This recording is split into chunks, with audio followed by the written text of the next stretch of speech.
जय हिंद। नमस्कार दोस्तों। फिलहाल कुछ दिन पहले से ही अग्निपथ स्कीम को लेकर संसद में और डिफेंस एक्सपर्ट और पूर्व नौसेना प्रमुख रह चुके हैं जो उनके द्वारा बयान सामने आ रहे हैं कि अग्निपथ स्कीम को जल्द ही जल्द हटा दिया जाए। अग्निपथ स्कीम को लेकर पूर्व नौसेना प्रमुख का बयान क्या आया है, अब उसके ऊपर हम बात करेंगे। उनका कहना यह है कि अगर तीनों सेनाओं के प्रमुख, नौसेना, वायुसेना और थल सेना के प्रमुख जब तक सामने आकर ये नहीं कहते कि ये अग्निपथ स्कीम हमें नहीं चाहिए, तब तक कुछ भी नहीं हो सकता, तब तक ये स्कीम नहीं हटाई जा सकती। तो फिलहाल के दिनों में चाहे वो मुआवजे की बात को लेकर हो, अग्नि पर जो अग्निवीर शहीद हुए हैं उनको कितना मुआवजा मिलेगा, शहीद होने पर कितना पैसे अकाउंट में आ चुके हैं, क्या नहीं हुए हैं, संसद में भी लगातार इसके ऊपर बहस चल रही है।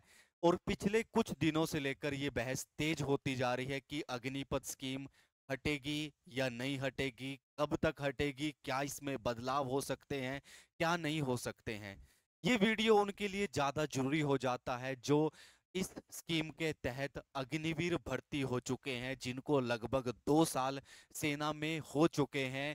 और 4 साल की, आपको पता है, 4 साल की ये नौकरी थी, जहां पर अब उनकी नौकरी को या सेना के अंदर सिर्फ 2 साल ही पेंडिंग है। अब अगर उससे पहले कुछ बदलाव होता है तो अच्छी बात होगी, नहीं 2 साल बाद उन बच्चों को भी बाहर आना पड़ेगा जो इसके तहत भर्ती हो चुके हैं। अब बात करते हैं क्या बयान आया है पूर्व नौसेना प्रमुख की तरफ से, क्या नहीं है वो आपको सुनाते हैं। देखिएगा भाई, सबसे पहले बात करें वीरता पुरस्कार विजेता पूर्व नौसेना प्रमुख अरुण प्रकाश की तरफ से बयान आया अग्निपथ स्कीम को लेकर। उन्होंने कहा कि नई सैन्य भर्ती योजना अग्निपथ को वापस लेने की विपक्ष की मांग के बीच अग्निवीरों की युद्ध दक्षता पर सवाल उठाया। भाई इन्होंने पूर्व सेना प्रमुख ने साफ साफ बात ये बोली है, इसको लेकर चिंता जताई है कि जब युद्ध की बात होगी या कभी ऐसा ऐसा आ जाए कि युद्ध हो चुका है या फिर युद्ध की कंडीशन, युद्ध की जो संभावनाएं ऐसी पैदा हो जाएं, तब अग्निवीर क्या करेंगे क्या नहीं करेंगे, इसको लेकर उन्होंने एक चिंता जताई है। इसी चिंता को लेकर उन्होंने ट्वीट किया था। उनका, अब जो पूर्व नौसेना प्रमुख है, ये 2 जुलाई 2004 से लेकर 2006 के बीच में ये सेना प्रमुख रहे हैं भाई, नौसेना प्रमुख। इनका कहना है भाई कि काफी ध्यान दिया जा रहा है, किस चीज पर ध्यान दिया जा रहा है।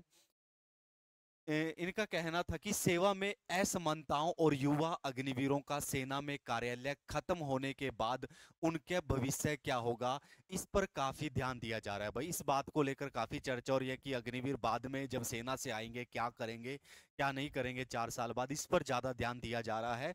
लेकिन क्या कोई लड़ाकू इकाइयों में उनकी तैनाती को लेकर चिंतित है? उन्होंने कहा कि सब लोग इसको लेकर तो चिंतित हैं कि 4 साल बाद उनका क्या होगा, लेकिन इसको लेकर कोई चिंतित है या नहीं कि जब लड़ाई होगी तब क्या होगा क्या नहीं होगा, इसका लेकर इन्होंने चिंता जताई है। इन्होंने बोला कि बहुत कम प्रशिक्षित जवानों को सेवा में रखने के लिए मजबूर है सेना इस टाइम। बहुत ही कम प्रशिक्षित जो जवान है, जिनकी ट्रेनिंग कम है, उनको रखने के लिए मजबूर हो गई है सेना। उन्होंने ये भी कहा अग्निवीर उतने ही प्रशिक्षित रहते हैं जितने की एक संतरी की नौकरी वह कर सके, ये इनका बयान आया है। इन्होंने ये भी बोला है, साथ की साथ इन्होंने ये बोला है कि जब तक कुछ नहीं बदलेगा, जब तक कि तीनों प्रमुख इसका विरोध नहीं करते। भाई साफ साफ इनका ये कहना है, अगर जो हमारे तीनों सेनाओं के प्रमुख हैं, जब तक वो सामने आकर इस स्कीम का विरोध नहीं करेंगे तब तक कुछ नहीं हो सकता है, तब तक ये स्कीम नहीं हटेगी भाई। जो पूर्व सेना प्रमुख हैं और इससे पहले MM नरवणे रह चुके हैं, उन्होंने भी यही बोला था कि अग्निपथ स्कीम जब आई थी वो एक चौंका देने वाला फैसला, उनको लगा था कि एकदम से अचानक ये क्या हो गया, ये स्कीम कैसे आ गई है। तो सेना को भी इसके बारे में पहले नहीं पता था, एकदम से अचानक ये स्कीम लाई गई। अब इसको लेकर लगातार चर्चा चल रही है। अभी फिलहाल के दिनों में बातें सामने आ रही थी कि बदलाव इसके अंदर किए जाएंगे। अब ये देखा जरूर जाएगा कि बदलाव क्या क्या होगा, कब नहीं होगा। अगर बात करें बदलाव की, बदलाव जरूर होना चाहिए, क्योंकि बहुत से बच्चे आर्मी में जाने को बेताब हैं, बस देश की सेवा करने के लिए बेताब हैं। अगर आप भी चाहते हैं अग्निवीर स्कीम जल्द से जल्द खत्म हो जाए, तो आपने वीडियो को ज़्यादा से ज़्यादा शेयर करना है, ताकि वीडियो ज़्यादा लोगों तक पहुंच पाए। अगर आप चैनल पर नए हैं तो चैनल को सब्सक्राइब करिएगा, वीडियो को लाइक करिएगा। और भी कोई अपडेट आएगी वो आपको साथ के साथ बता दी जाएगी। तब तक जय हिंद, नमस्कार।